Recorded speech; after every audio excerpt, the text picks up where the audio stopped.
そして僕らきっと辛いだってを決して離さないで明日へかける Let's sing loudly We are the one for the future. Yo, you guys, this is Blacklist of the Abyss, and you're watching my review for Naruto chapter 697. Okay, and in this chapter, we start off with the aftermath of those two big attacks colliding, you know, Indra's arrow and, you know, Tailed Beast Bomb Shuriken and Rasen Shuriken, you know. And those two attacks obviously took a lot out of both Naruto and Sasuke, both physically and just in terms of their chakra. So since neither of those attacks actually managed to kill either of them, they get back up and they have to rely on actual taijutsu because they just can't use as much ninjutsu as they were before. Okay. And a lot of people were complaining that, you know, it should have been this way from the very beginning, you know, a physical fight with taijutsu, and they shouldn't have just been doing super attacks and stuff. And I'm just sitting here thinking to myself, thinking like, you know, if you're, just think about it for a second, okay? If you're going to fight, arguably, the strongest person in the world, are you really going to start off with punches and kicks? I'm sorry, that just doesn't make any sense. Okay, so for me, the fight kind of had to start this way, right, and then progress into a physical fight from there.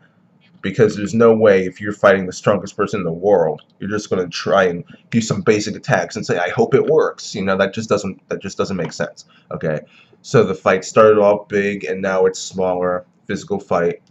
And it was great in my opinion. This chapter, I love this chapter. The action, it was there were just some really good spots here.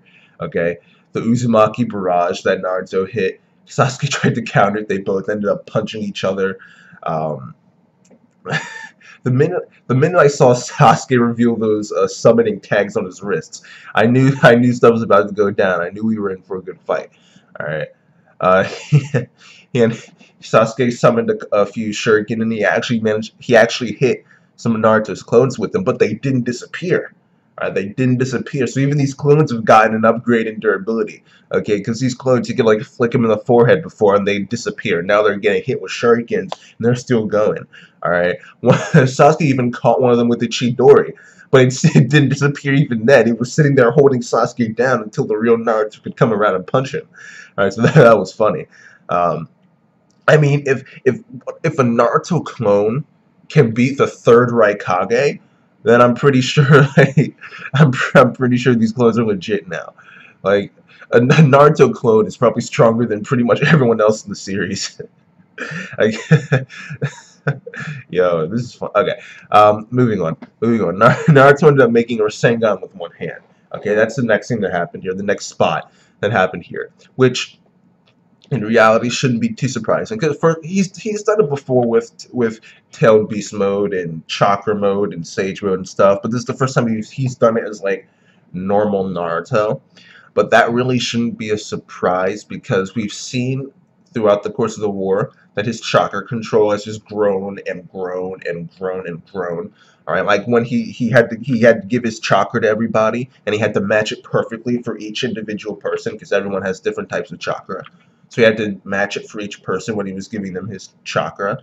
And Kurama was commenting on it like, "Man, you're with chakra control like this, you've probably surpassed Minato and Kushina, you know."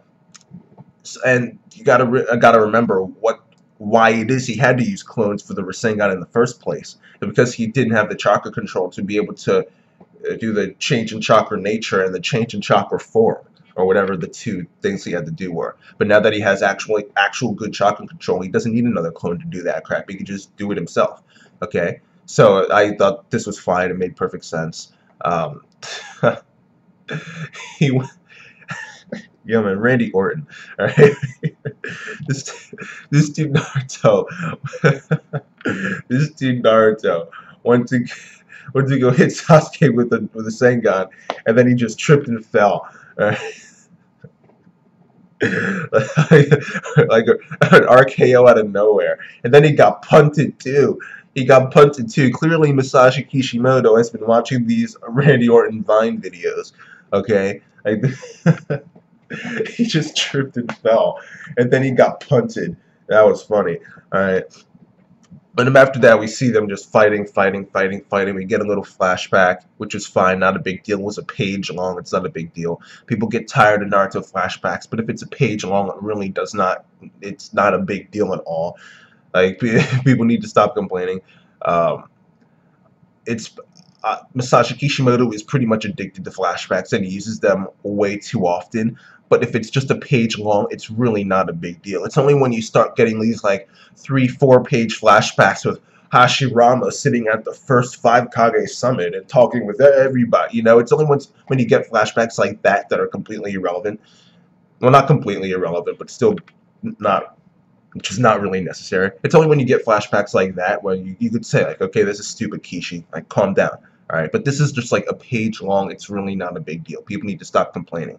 All right, people always want to look for something to complain about. It's ridiculous. All right, but anyway, we see Sakura in the flashback, and right after the flashback ends, we see Sakura wake up. Okay, which if Kishi went out of his way to break away from the fight and show Sakura waking up, then there's got to be a reason for that. Okay, there's just got to be. All right. Now, if you guys watched my review for Naruto chapter 693, you heard my theory there about what's going to happen with Sakura. All right, and I had kind of lost hope. I had kind of lost hope for that theory being true because it made perfect freaking sense. It really did. It made perfect sense. It was probably the best possible path that Sakura's character could go down. All right, at this point, but. And I just given up, but now I'm thinking like, hey, it might it might work now. It might work now because she's up. Because for those of you guys who didn't watch that review, I guess I could just try and do a brief summary of it. It was essentially talking about how the theme of the series is overcoming the past, which is, you know, that's something literally everybody should be able to agree with. That's not some crazy theory right there. That's just basic, okay? Whether it's Naruto, Sasuke, Madara, Obito, Nagato, or not even just individual characters, too, just the overall goals of the series. Ending the brothers' feud, ending the cycles of hatred and revenge. All this stuff involves overcoming the past, okay? Overcoming the past is an obvious theme in the series. And what did Sasuke say to Sakura? Well, technically to Kakashi Naruto. He said that Sakura is being held down by chains of her past. Okay, she's being held down by her past, and the theme is overcoming the past. It only makes sense that Sakura overcomes the past. All right, it only makes sense. All right, and what is this past I'm talking about? Obviously, it's Sasuke. Okay, because I've heard people say like, oh well, you know, it's Sakura, she just said a few chapters ago that she loves Sasuke. It's just the way it's going to be. She's always going to love him, and she's going to end up with him. And I'm just thinking to myself, like, this isn't the first time she's used the "I love you, please stop, don't do this" type of strategy on someone. Okay, she did that crap to Naruto too. She didn't mean it back then, and she doesn't mean it now. All right, like this is not the first time she's done this. Okay, at the very least, you have to be open about it and say there's a possibility that she wasn't actually telling the truth there, because she has done this before, and the last time she did it, she wasn't telling the truth about it. Okay, and also, as a matter of fact, before literally the 2 panels before, right before she said "I love you," she was angry. She was looking at Sasuke and she got angry. You don't just go from anger to "I love you" like that. That doesn't make sense. So obviously it doesn't make much sense to trust the "I love you" line. Okay, she was visibly angry. Visibly angry. Okay. So it makes perfect sense to think that Sakura wasn't actually being serious there. And another thing that that was just way too coincidental to just it's too big of a coincidence. Hagoromo was talking about how love can transform into hatred. Okay, and literally the very panel that speech bubble was in, Sakura was in too. The speech bubble was literally right next to her face. Okay, it's way too big of a coincidence. It's way too big of a coincidence. So, my theory was that Sakura was going to kind of be over Sasuke and just say, no, this is it. That was my last ditch effort to see if he still had some humanity left in him. Clearly he doesn't, so that's it. I'm done. All right, this needs to end right now. And she's gonna go and out. The way the chapter ended was that Sasuke was standing over Naruto with the Chidori because he stole some of Kurama's chakra, which was pretty cool. We all know that the Rinnegan can absorb chakra, but it's just been a while. So, but anyway, we see Sasuke standing over Naruto with the Chidori, and best possible course of action for her character would be to come in and just punch him, because we technically don't know how much time was in between Sakura waking up and then Sasuke standing over Naruto with the Chidori. We don't know how much time there was. So it's possible that she went there. A lot of people were annoyed at the fact that Sakura is going to get involved. I say deal with it, because sometimes you just need to put your personal feelings out the window, and instead of looking for the best ways a character can fail and be absolute crap, it only makes sense to think, even if there are only 2 chapters left, it makes sense to think of the best possible direction that the character can take. It just doesn't make, if you like the series, it makes no sense to wish for it to be as bad as possible. That just doesn't make sense, alright? Instead of hoping for the character to suck as much as possible for as long as possible, alright, just try and hope that her character takes the best course possible. Alright, even if there are only 2 chapters left, it only makes sense to think of ways that she can actually be as good as possible instead of failing. That like, if you hate her so much that you want her to fail as often as possible, then I'm sorry, but you have an irrational hatred for Sakura.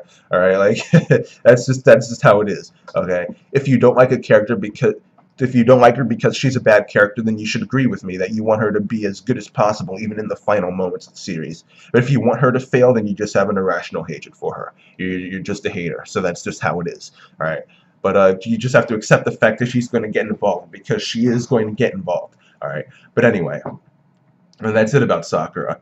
The last part of this chapter that needs to be discussed is the symbolism. All right, the symbolism in this chapter, where you see the sun rising on a new era, so to speak. Okay, and because you do actually see the sun rising. All right, and you see the head, the Hashirama and Madara statues. Their heads came clean off. All right, so it's clear to me that Naruto and Sasuke, their era is over. Their time is done. Their time as being the 2 top ninja are gone. Even after they died, people would still look at them as like 2 of the top tier ninja, but that time is over. Now Naruto and Sasuke are going to be the ones there. They're going to be the ones leading the new era. Okay, so that was the symbolism there in the chapter. The fight's definitely going to end with both of them still alive, and that's probably going to be due to Sakura's involvement. And yeah, there are 2 more chapters left, and hopefully Kishi does the best possible job he can with it, and ends the story in a good note. The fight will probably end like halfway through the next chapter, or even less, and then from there he'll transition into like a little time skip period where the final chapter will be in that time skip period, and it'll lead into the movie. It'll be a legitimate ending, but it'll probably set things up for the movie as well. So yeah, that's that.